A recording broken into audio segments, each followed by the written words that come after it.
Next, I'd like to demonstrate some of the basic fundamental drills that you can enhance the concept of Tsamkyo, such as mobility, coordinations, and the power.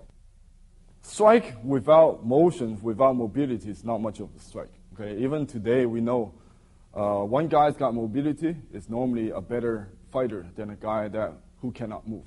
So let's use some of the punching techniques, a hand technique, combined with the mobility of footwork to demonstrate some of the drills that you can practice. First one, straight punch. Idea is to develop coordination, okay, and understanding the proper structure, where are you making contacts, okay, straight wrist, elbow down. Okay, so you can do sets of hundreds, okay. On average, a professional boxer, they do about 20,000 punch per training. So if we martial artists train as intense, then hey, that's what we need. Okay, so you must drill the technique that you learn from the form, not just by practicing the forms. So you can do punches. Okay, depends on your level that you practice, so you can upgrade your intensities. Okay, now we're going to the Tsamkyo stances. Okay, we have what we call right stance, left stance, so you can practice along with that. Okay, right stance, left stance. Okay, what this gives you is extended distance and more torque into your punch. Okay, so in addition to the turning stance, the side stance, then you have a bracing stance. Okay, let's do an example for outside bracing. Okay, so you step out, brace, step out, brace. Okay, you can imagine you are lopping your opponents. Lop, da, lop, da, lop, da, lop, da. So some of the footwork you can do. And also you can do the inside. Inside bracing. Inside bracing. So a drill can help you to refine some of the attributes you develop in the form. Timing, okay? Actually feeling the energy you are developing, okay? How about moving along straight? A simple exercise would be Big Ma. Okay, you can set a certain rhythm, 1 step, 3 punch, or 1 step, 1 punch. Okay, beginners, let's start with 1 step, 1 punch. Okay, or you can advance into 3 punches.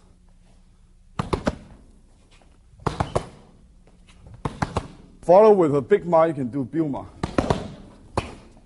Okay? So if your opponent is retreating, you want to catch him up. You want to catch, so you can take a bigger step. So let's watch that again.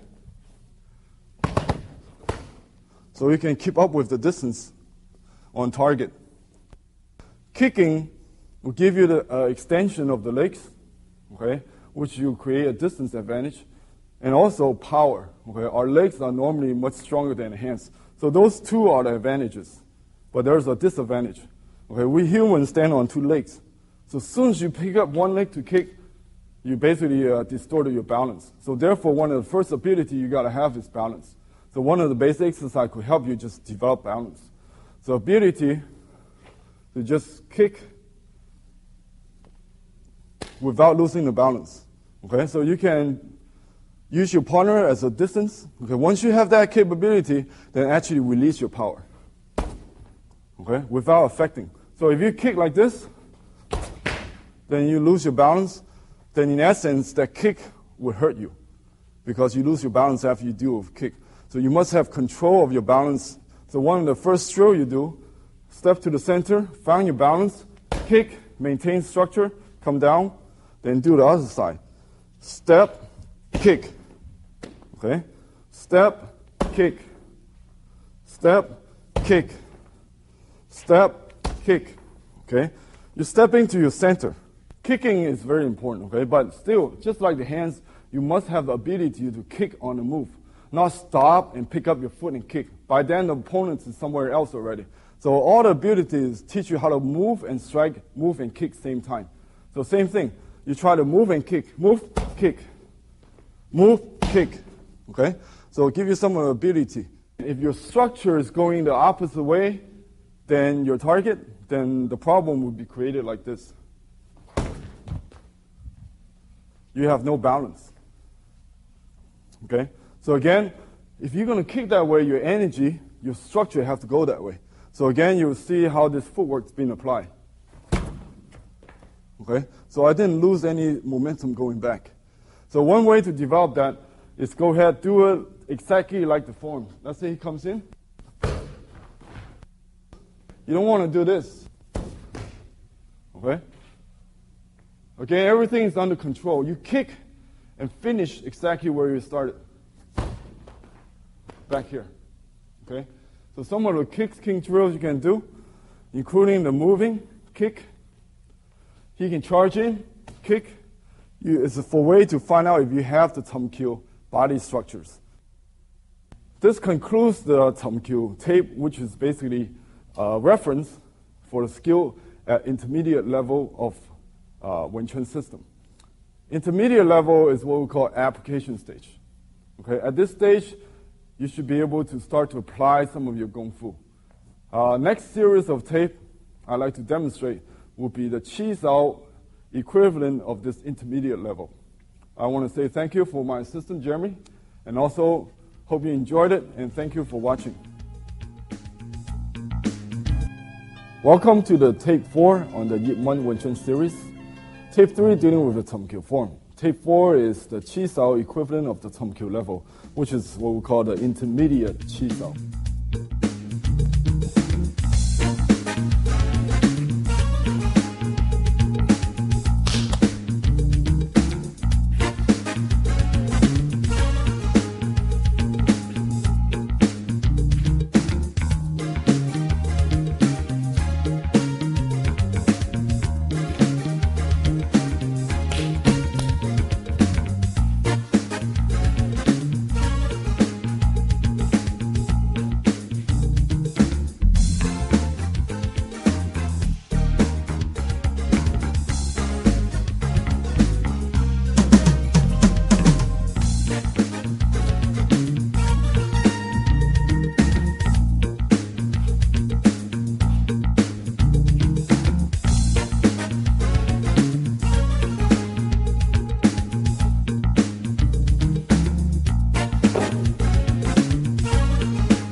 I'd like to introduce my assistant, Jeremy Rorak. He's been helping me with the previous series.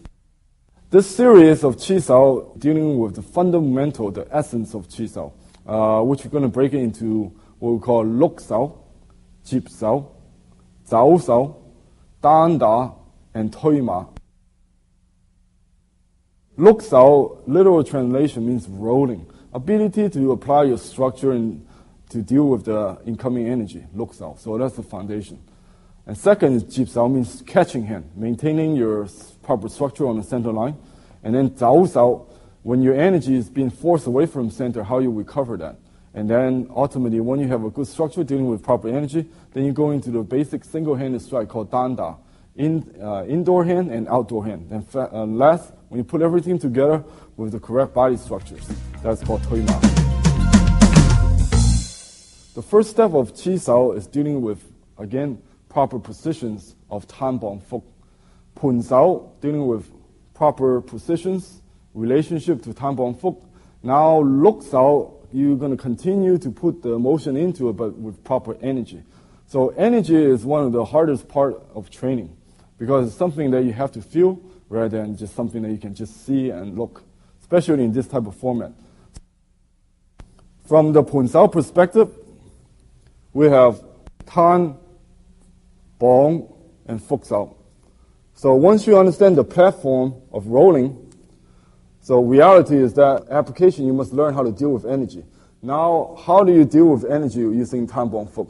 The motion of rolling here is not for the sake of rolling. It's dealing with how do you deal with incoming energy. For example, the first sequence of rolling, dealing with a high Fuk into a low Fuk, from Bong Sao into Tan Sao. Okay? Now, why do we go in that particular order is because, in essence, if he applies some structure or energy coming into my bong sao, okay, how do I deal with that? I can push forward, which means, in essence, energy against energy. So that's force against force. If I'm bigger, I win. But if he's stronger, I lose. So therefore, Wing Chun, we have also a soft way, which means that we don't fight with force. So if he apply energy forward, I simply change into Tan Sao. So what I have done is redirected or dissolve his energy. That is what Tan Sao means, to dissipate, to spread out. So any type of energy comes forward, Tan. If he overexert his energy, not only that gonna become an opportunity for me, see, now he can lean forward, which creates an opening. So the purpose of rolling from high futsal to low futsal is to train from bong to tan. Okay? Now, this is something you cannot see. You cannot see how much energy. So this is something you have to feel. So one of the exercises you do is first have partner A, Jeremy, is giving me 4 energy. Then I want to be able to harmonize that to meet that energy until I no longer can hold it. Then I simply change position from bong to tan. Now let's look at the other side. Same thing, I'm not going to fight it. I'm going to try to go with the energy. So to be efficient, okay, going forward would be force against force because the energy is coming forward. So I would be changing the angle of the force by going down. So the harder he push, very easy for me to take advantage of that without using excessive force. So simply, if I sense energy going forward, I go down. Okay? Of course, within this, he also developed his reflex. So as I go down, he changed into Tan Sao. So you see both partners actually moving according to the proper energy. Again, from bong he pushed forward, I dropped to fuk, which he changed to tan. Okay? So this area you must understand. So if I give him energy from my right bong sao, I push forward, then naturally he's going to change to low. Then I find that center line back again, so I have to change to tan sao.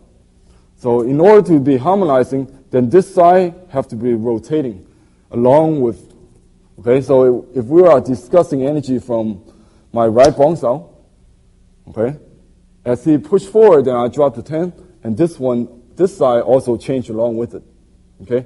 So because you cannot just have one side move and the other side don't move, okay? So at this basic level, you need to keep the platform correct. So one's go up, the other comes down. Okay, so we continue what we call a circle of energies. Okay, so you try to find a balance there. So in realms of understand Luksao, you must talk about energy. That is what we mean. You're harmonizing your energy. He push forward, I go down, and this thing comes up. Now if I push forward, and he rolls. So right now my Fuksao push forward, he roll. His Fuksao push forward, I roll. So you can start understanding the mechanics, why we do rolling hand. This is called Luksao. Okay? So there are some of conditions. Let's break it down. Fuksao push, bong to tan. Bong sao push, high fuk to low fuk. Then I change to tan. Okay? From the other side, if I go, okay, from a tan to low fuk, if I go forward, then he jut. That would be the proper response. Okay? So that is looking at Chi Sao from an energy perspective. Okay? Now, give you an example. If we roll, my hand dropped, this is not an energy problem. This is positional problem. Now this hand is too low. So which give him the criteria, okay? Give him the condition to hit me. Therefore he hit me because I opening up. Okay? So you could get hit based on your bad position. Okay, same thing, if my roll and my elbow's way out, then this door is open, so he's going to let me know. Okay, based on the center line, my center line is off, so therefore he hits me. And those are examples of bad position, so results is that you get hit. Now, dealing with Luksao, now you take it up to a different level. Okay, Luksao is that you look at the condition of getting hit or being hit from the energy perspective. Okay, if I touch somebody's hands and it's totally soft and totally limb, what kind of martial art technique is that? It's limb. Okay, relax doesn't mean it's limb. okay, you have to have structure behind it. It's not dead energy. So the structure is coming from proper positions. Okay, so when we roll dealing with energies, okay, if I feel that his hand have no energy, then I can just take away his hand and hit him because no energy. If there's no energy here, I can just jut it down and punch. Okay, because it's not harmonized energy-wise. So I can strike him based on energy. Or if I feel that he has too much energy, right now he's expanding his energy. He's using tension. Well, that's fine because energy is too much, becomes excessive. So I can take advantage of that, which affects his whole body. So you don't want to have too much energy or too little energy. So energy part is much harder to master than certain positions. So by having energy, then you start to really understand if you have a good position. But only when you put the proper energy in, then you understand if you have a good position or not. So as we start rolling, okay, I start feeling his energy. If you give me more energy here, I will respond to it. If you give me energy here, okay, I will respond to it. If I give him energy here, he will respond to it. Basically, it looks out provide you two reasons for striking your opponents. One, that if his position is bad, hands not on the center line, okay, elbow is being jammed, or too high or too low, okay, those are position problems. So you have an opportunity to hit. Second is based on his energy. Too much energy, too little energy. So that's why with looks out, looks very simple, but actually this is foundation for all the strikes.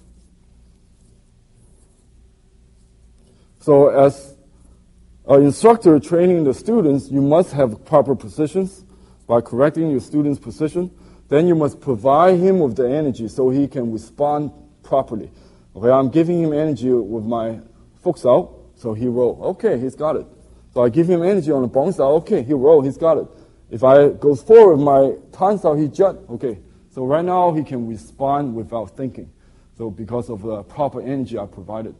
So looks out provide the platform for future techniques.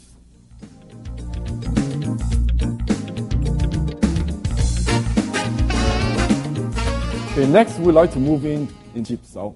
Jib in Cantonese means to catch. Now what are we catching here? It's when we changed from the outdoor hand going into indoor hand, then we have to change position.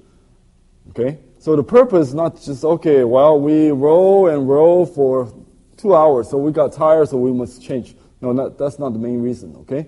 For me to leave the center line, to go back to the center line, is to train if his energy and his position stay inconsistent on the center, okay? In Wing Chun, we have a saying, don't chase after the hands. So if I drop my hands, if his energy is going down, his energy is going to go down.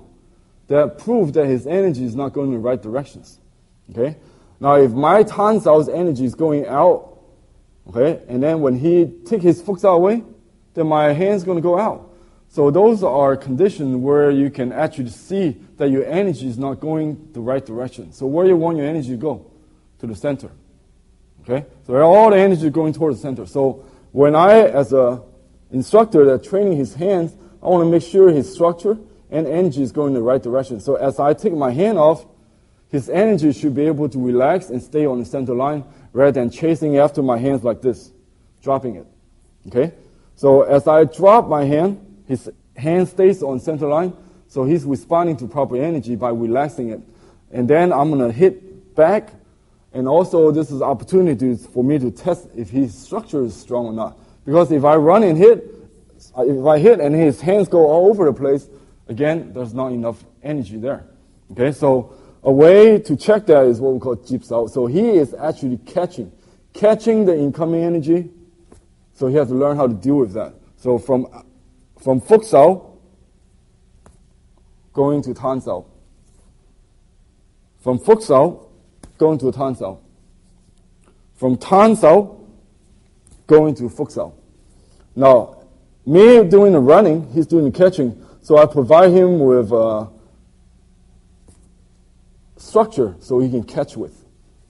So my hand is a structure, and I'm providing him with energy. As we roll, I can change, and he plays catch. Now you notice the timing factor. As I run, the last second, he changed.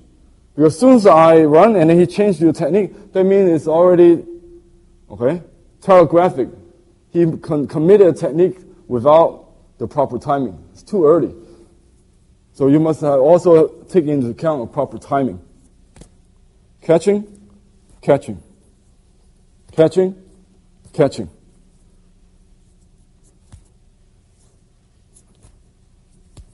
So at this stage of catching jips out, you primarily learn how to stay at the center line and be able to let go of the energy when there's no need for you to apply excessive energy. Again, okay, if he forced my hand down, naturally your energy have to equalize that by going up. So this could be a trap, but he could let go.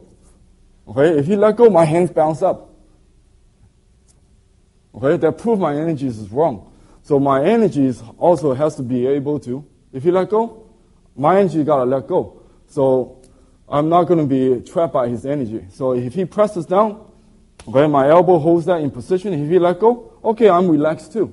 So I'm not going to be overcommitting. If you overcommit, that's going to happen to you. So that's excessive in energy. Okay, so that's why first step is make sure your hand stays. So you learn how to relax, which is the attribute you should already have from the ceiling towel. Now you are really testing if you have the proper structure, because I'm actually providing you with the energy that's coming towards your bridge.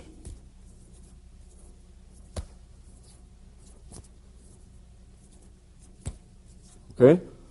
The second phase into jips out is that when I let go, he's not going to stay there anymore. Okay, we've been training that his hand stays on the center. Now he must provide the proper energy by going forward. We call lat sao zik chung, hands off, thrust forward. Okay, because at the basic stage, if I let go of the hand and your hand stays, then there's a time delay because you lost the opportunity because I opened up myself. He should have a chance to hit me. So therefore, now he moved into the second progression. When I let go of his hand had to thrust forward. Okay? That tells me he's responding with proper timing, with the proper energy flow, which is going back to the center line. So now when I run, he's going to go forward. Then I catch, then he's going to catch. So I deliberately to check if his hands are responding with the proper forward energy.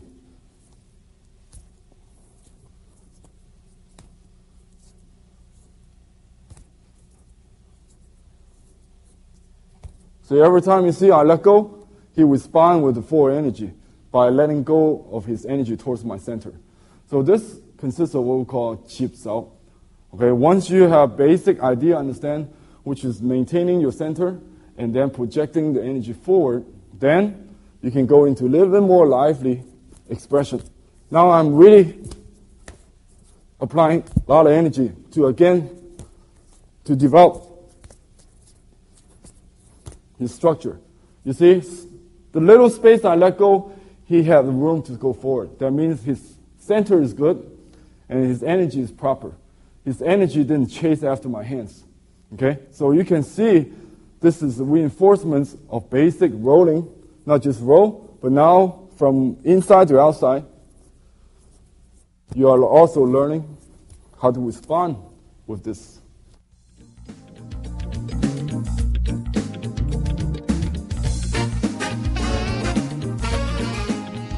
Okay, let's continue with the next progression, which is zao sao. Zao in Cantonese means to walk. Okay, in essence, we call it running hand. Okay, now that you are being forced away from the center, so you're not going to meet that energy head on. So therefore, you take a better position. We call it running hand. So let's see how it works. Okay, before I deliberately take my hand off to train Jeremy's catching hand.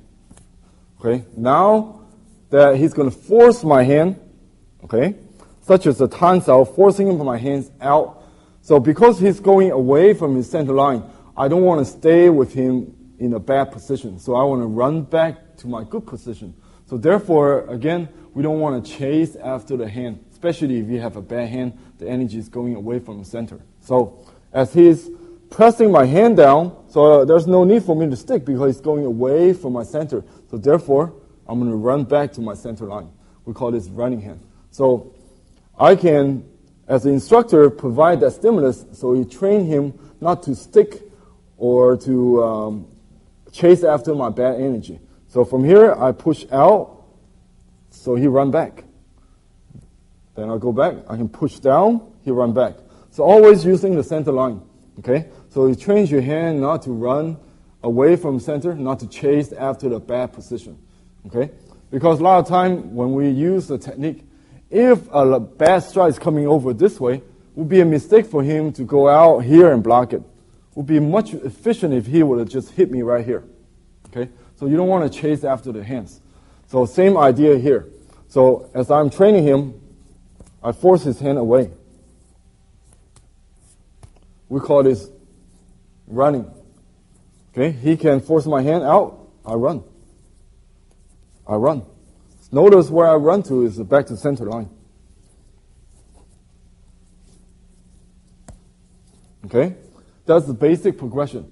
Now, second progression, now this is where both partners are working on something. Okay? For example, if I run, if he runs, then also he's forcing me to catch.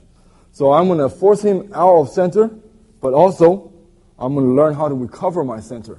So actually I'm doing both running and catching. So I'm forcing him to run so I can catch. I'm forcing him to run so I can catch. I'm forcing him to run, I can catch. So vice versa, he can force me to run, but at the same time he's also have to develop catching. So it's both sides working on something. So he's forcing my hand to run. I'm going to hit back to the center. That's the quickest way to go back to center. So therefore, force him to catch again. So now it's both running and catching. 走手接手.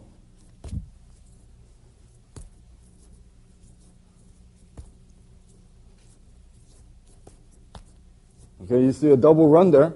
So everything is based on the center and the proper energy. So if I force him and then I cut his center again, then he might have to do a double run. Okay? So at this stage, it's developing proper reactions.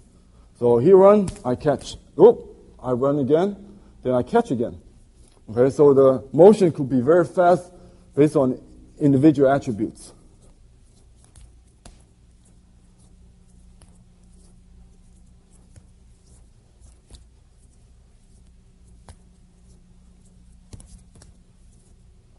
Okay, so we call this 抖手接手.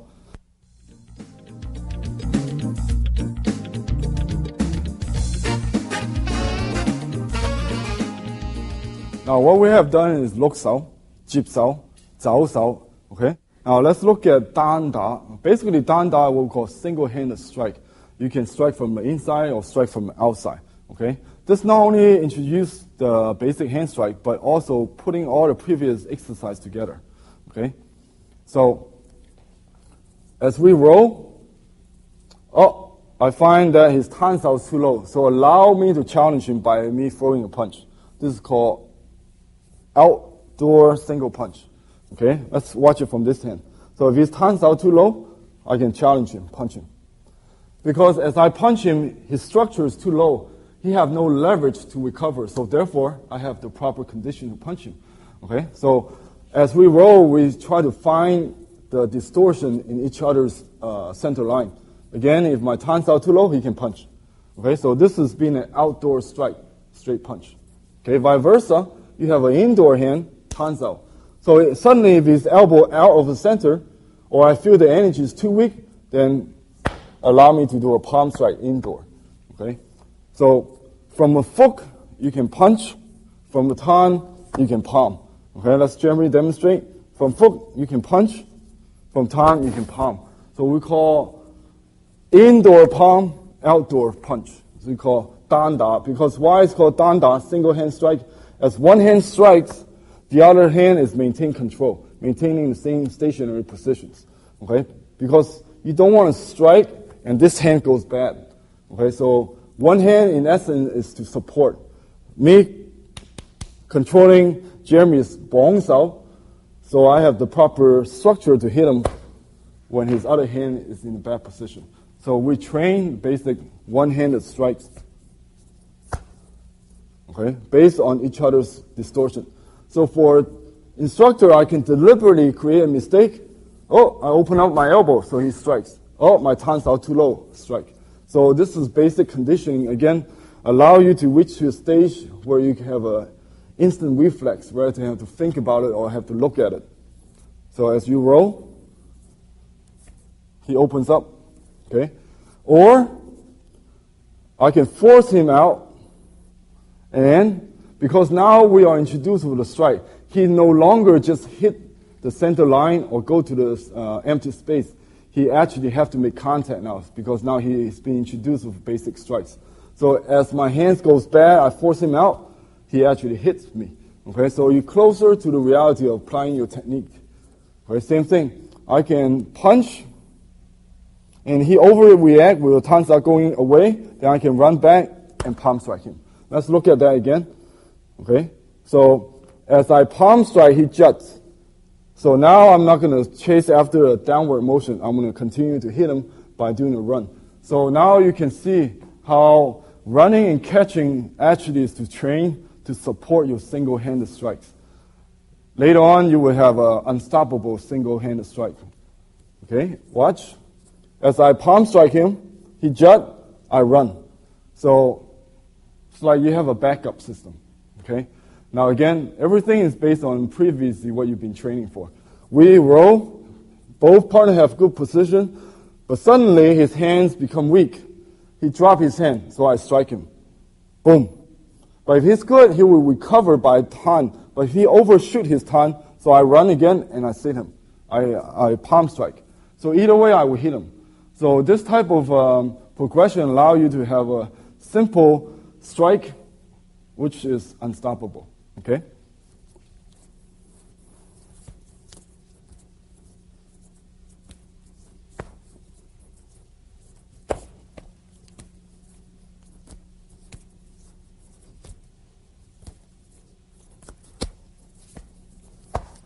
Okay.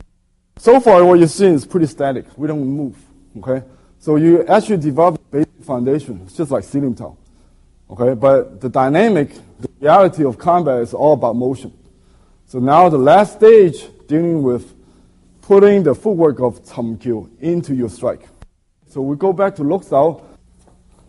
I can go back and go forward. Okay? So if he comes forward, I can reabsorb his energy. So right now it's like a dance. We're maintaining certain space. But again, it's using body to find his weakness through the motions. Okay? You see his futsal. My futsal can hit him because his tansao drop. Okay? Because once the momentum being created, if you can move and still maintain your center, then you have it. Okay? Next level, same thing. I can put everything together. I feel a center line open. I strike him. Okay? So strike, you always have to have support of the leg. You cannot just hit him. You must strike with the body. That means my foot have to support my hand. So a realistic hit is done with the footwork. Okay?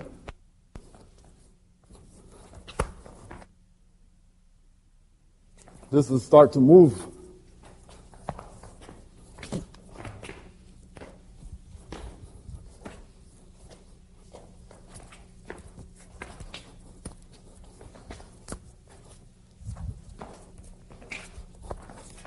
Those are some of the movement you can put back to the exercise.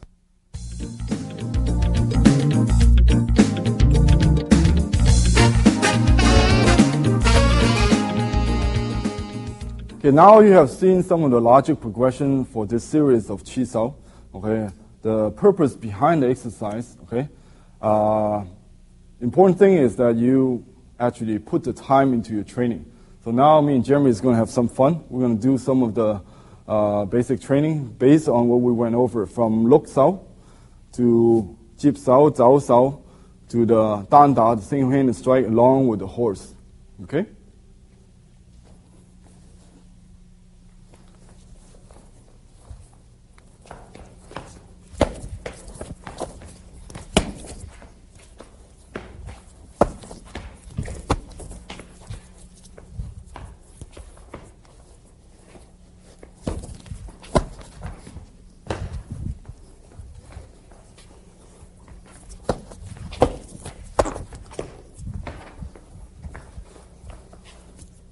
Okay, let's break down. If I throw a strike, he juts. I can run. That's the benefit of running him. If he runs, I can let out the tongue. So you start to see how everything put together. Okay, everything go back to the foundation. Now let's look at the benefits of Luxao from dissolving the energy point of view, ability to redirect the energy. So this time, Jeremy is going to try to hit me, and I will only roll hands to dissolve his energy.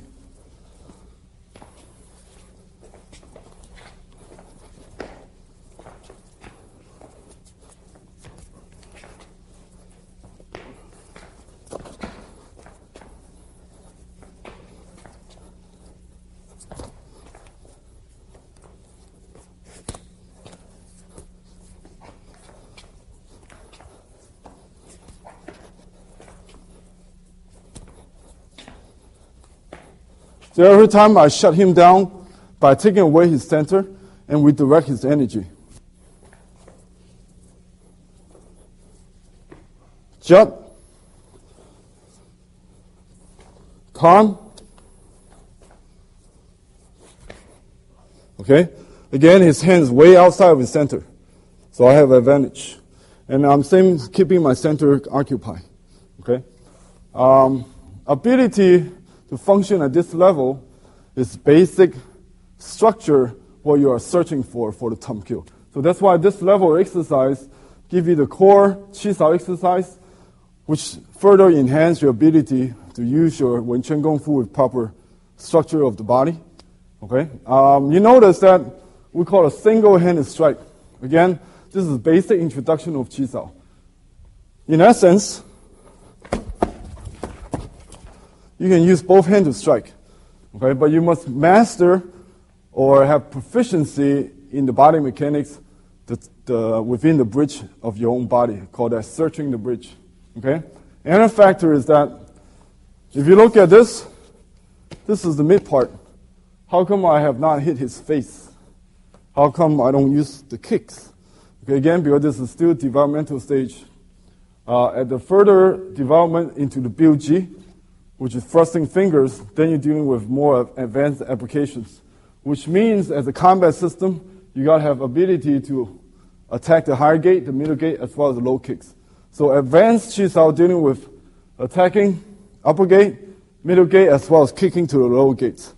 But for now, dealing with Tum Kyo Qi Sao, important thing is based on Luk Sao, ability to dissolve energy, ability to take your center line away, and provided that you maintain your own bridge. Let's watch a few more minutes. So we both sides can go.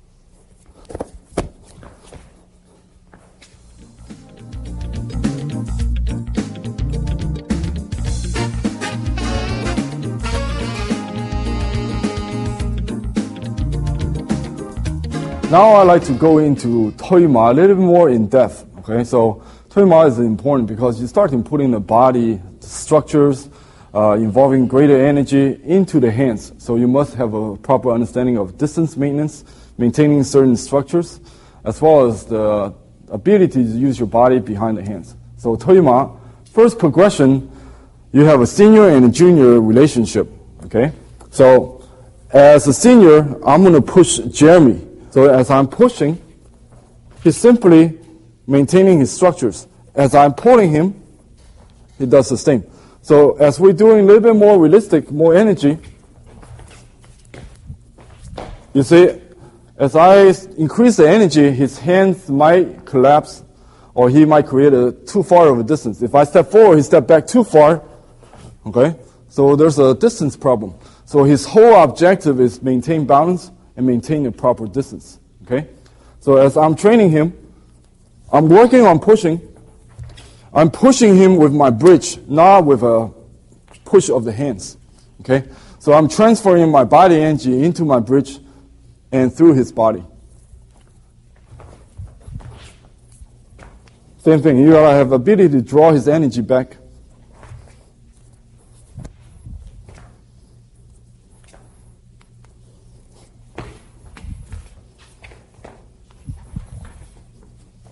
Okay? So this is the first basic detail on the progression by maintaining proper balance and distance. Okay? Now once he have that awareness, then he must also have a chance to learn his pushing. So now he does the same to the partner again. So as Jeremy push, I maintain a certain distance. Okay, maintain my structures. He's going to push me, so I'm not going to be losing my structures. Okay? I'm not going to be collapsing here. Okay? This is a very important point. When you go out and do your forms, we always maintain these structures. Okay? Why? If you're going to use your hand to strike, you must maintain certain distance. If he grabs my elbow, okay, and when I have a distance, I can always deal with that. But once he pushes my hand where I'm jammed, then only thing I can do is commit to wrestling, or commit to grappling, or commit to throwing. So Wing Chun, we want to maintain a distance where you can do everything. Okay, so if you collapse your elbows, you can no longer strike. So that's why at this stage of a game, you got to maintain your elbow positions, maintain your body structures. So as he's coming in with the energy, I change positions, but I did not sacrifice my structure. So that's very important.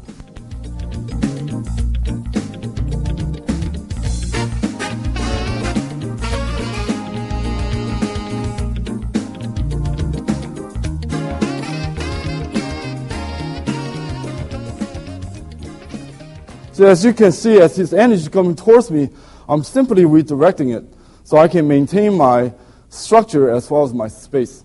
So now you're giving the ability to really understand balance and ability to move. Okay, so you have two of the most important elements for combat applications: balance, stability, and mobility.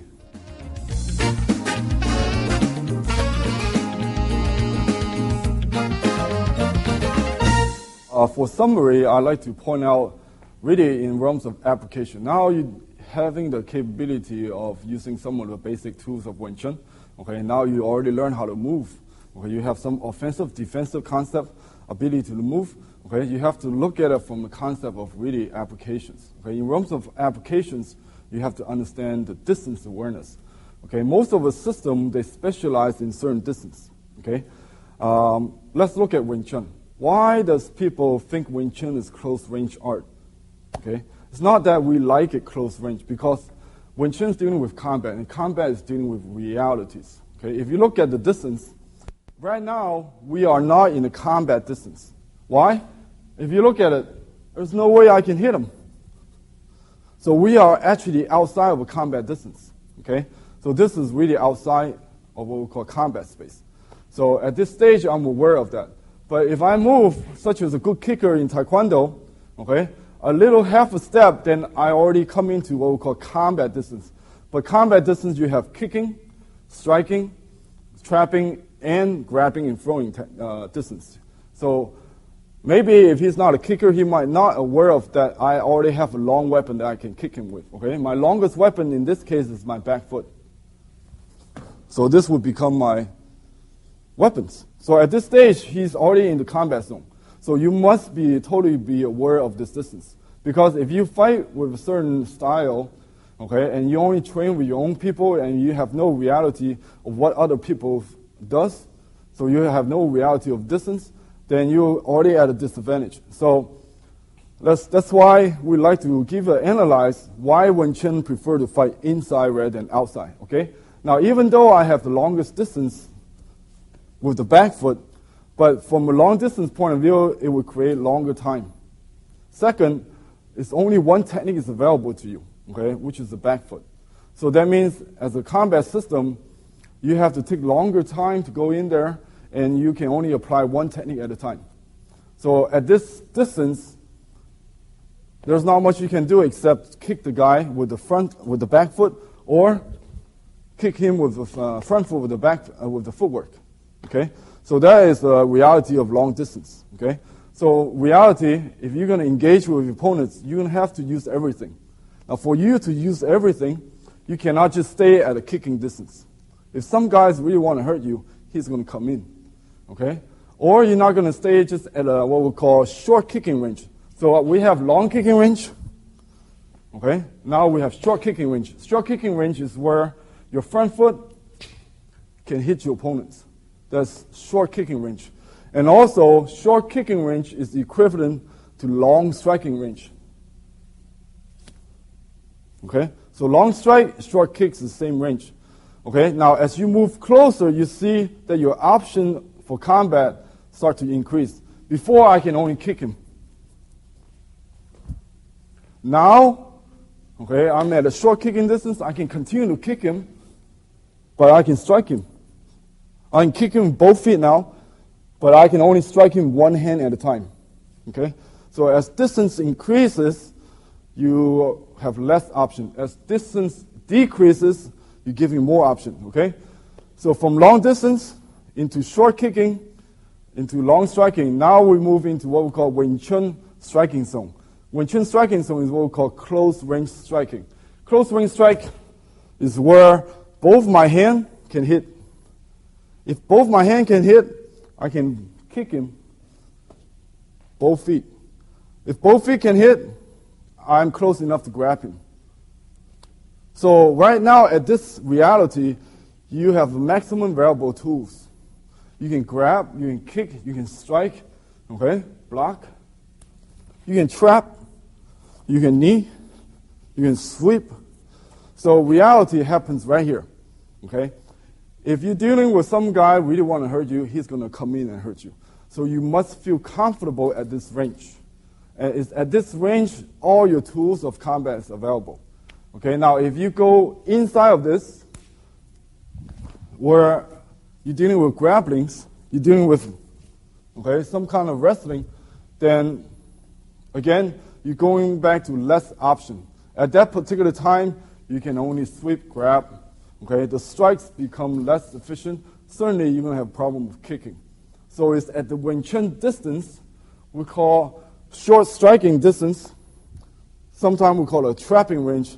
Is where your kicks, your strike, your trap, and your grab is available to you. So that's why Chi Sao is at this range. Our techniques is based on efficiency in space because we don't need to really fully extend. Okay? So if he gave me a really fully extended technique, it's very important to understand he is actually increasing his chance of being counterattacked. So by understanding the basic reality of different stages of distance, then this kind of gives you an idea of why do we need Samkyu. Because Samkyu gives you the footwork, learn how to move, provided that you have the same body structure of Siulim Tao, which is maximum efficiency dealing with human combat based on 2 hands and 2 feet.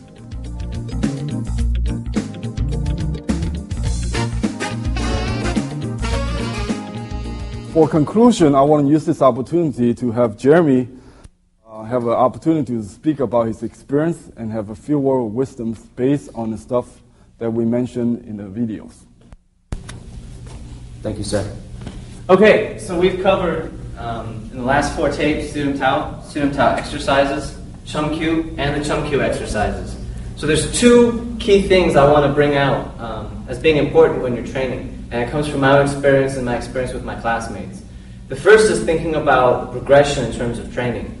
When you begin in Siulim Tao, you're taught one thing at a time. So you see each piece that you're taught as individual and separate. For example, you begin your form, first thing you learn how to do is stand, and then raise my arms, okay, that's one thing, okay? And then put them away, okay, good, that's 2. Okay, open up, 1, 2, push the hip forward, 1, okay? Now, hands down, hands up, bring it back. So when you begin your training, you see everything is distinct and everything is separate. So you can imagine you're going to learn 4 things. You see each one is separate. But as your Kung Fu grows and as you begin to get more experience, you go on, you learn the second section.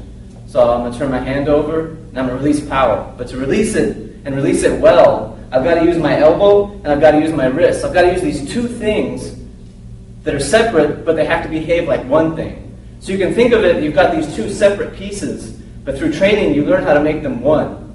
So your Kung Fu, instead of being separate, it gets stronger because you've integrated those 2 pieces. So now you only see them as one thing. So whenever I put my hand out, I know it's 2 pieces working together. Same when I begin this form. Now that I've done the second section, I can see a new way to play this, that really it's my wrist and my elbow, or it's my elbow and my shoulder working together to get my power into the punch. So my Kung Fu changes. Now instead of 4 separate things, I see 3 things. The 2 plus 2 separate things. So then when you get to the third section of Sun Tao, you learn how to put your hand out, but at an angle, and go back to center, again at an angle. So you see how you have the elbow, you have the wrist, 2 separate pieces, but you know they're one thing, but now you're moving in a larger arena. It's not just one direction. You're thinking about how to move your hand, how to maintain energy, so you're doing a lot more than just one thing. But really, you're still only learning 2 things. The 2 that you already know, which are now one thing, meaning the wrist and the elbow, how they work together, and now you're adding in how to use angles. So you're only learning, integrating 2 pieces. Put that together, now your Kung Fu is even stronger. And to an outsider, it might look like 4 separate things, but for you, it's only 2 things again. 1 really big thing, and 1 separate thing, which is your new piece of information. So as you progress through your training, you can see that all the exercises build on each other, but they don't just prepare you for the next. They make your previous exercises, your previous skills better as well, because a higher level of Kung Fu requires all of your foundation to get better, as well as prepare you to learn more things. So if you approach your training from that point of view, it'll make it a lot better. Your Kung Fu will grow as you progress, rather than just being a linear progression of pieces. You'll actually be building a triangle shape, where the foundation gets wider the higher you go. The foundation has to be wider to support the very top. In Chum Kyu, it's no longer 2 things work as one.